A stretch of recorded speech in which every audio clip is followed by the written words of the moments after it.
Hey, what's up, guys? Welcome back to the Foolish Show. Of course, I am Foolish Phil. Just doing a little recap of Michigan's win, 70-53 over Purdue in Mackey Arena, which is a really hard place to win. And Michigan just keeps going, and the momentum train just keeps rolling right along. If you didn't see the very beginning of the game, the big story to start off was Sasha Savinsky, I might be saying that name wrong, was ruled out like about half an hour before the game tipped off due to COVID reasons. And so quickly the Twitter world was filled with, should this game happen, will it happen, should it happen, on and on. But it did happen. And Andy Katz reported that Purdue follows, strict guidelines with their COVID protocols and no one else should be exposed. Hopefully for everyone who played the game that there was no exposure outside of that player Stefanski, and hopefully that's going to be it, and he can come back in a couple days. Well, when his quarantine time is over, hopefully he'll be okay as well. Now, speaking of this game, Michigan just came out, and there's just something about Michigan. I know they've only had one loss, so it's not, it's hard to really find a bad trend. But Michigan just takes advantage of their opportunities and just slowly builds up a lead. Again, tonight they started off quick. I think they're up 9-2 or 9-4 at the first time out, and they just were building up the lead. And it's just, this team just is so balanced. There's so much options, so many options for this team. Tonight, the bigs were just getting called for every stinking stupid little tic-tac foul. It was insane. Dickinson and Davis both had 4 fouls at the end of the game. Both had to sit down extended minutes. Brandon Johns Jr. and Williams had to play power forward because both Dickinson and Davis were out with foul trouble. And Michigan, honestly, didn't really miss a beat.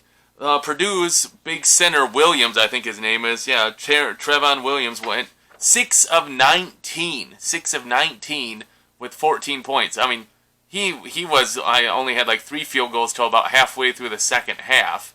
And then Michigan really did a great job on their star guard, Ivey. He only went 3 of 14 for, I don't know how many points he had. But Michigan just was, again, their defense is so good.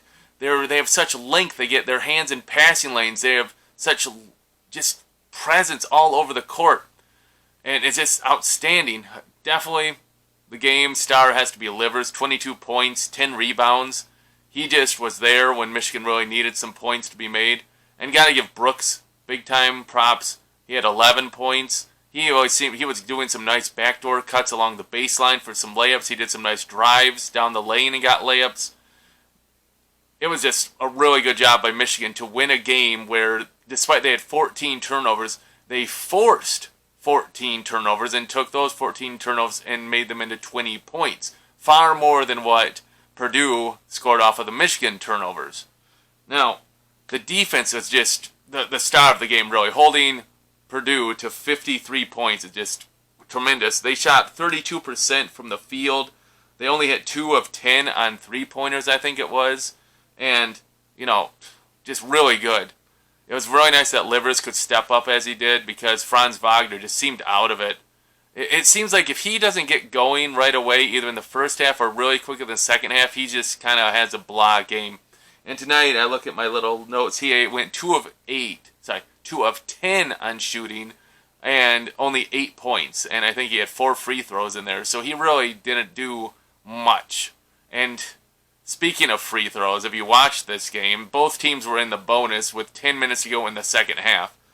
I kept track of it. Why did I say Minnesota? Purdue made 7 of 10, and Michigan made 9 of 11. So again, Michigan shows another power they have is that they hit their free throws at a really good rate, which is going to really help when we have tight games where teams are going to try to foul you to extend games. Michigan improves to 8-1 in the Big Ten. They should have now, I think, a 1.5 game lead over Iowa, who lost to Indiana last night. That was quite the shock of the night. And this team just keeps going right along. If you didn't hear, Michigan has the makeup game versus Penn State, I believe, on Wednesday at 7 o'clock. They were able to fit that in. I'm guessing Penn State's going to be playing a lot of games, so hopefully we'll hit Penn State, who will be a little tired at that point. But I believe it's at Penn State, so any road game's never easy. What can you say about a double-digit win on the road versus what seemed to be the hottest team in the Big Ten? They had, I think, 4 straight wins. They were just cooking really good, and Michigan just goes in and beats them by 17. And honestly, they did not have much of any challenge in the whole second half. They did not relinquish their double-digit lead. They had it for almost probably 30 minutes of the game, a double-digit lead. And it's just, even when they got careless with the ball, they only had 3 turnovers in the first half, so 11 in the second half. Even when they got careless, Purdue couldn't do anything to get it under 10 points. Just speaks to this team's defense that they play themselves. So, outstanding. Another win, a win on the road. Great. Really good. That's a great way to start my weekend. I hope it was a fun way to start your weekend. Hey, I appreciate you guys watching. Appreciate you guys, your comments. I try to respond as I can, and I totally appreciate the new subscribers.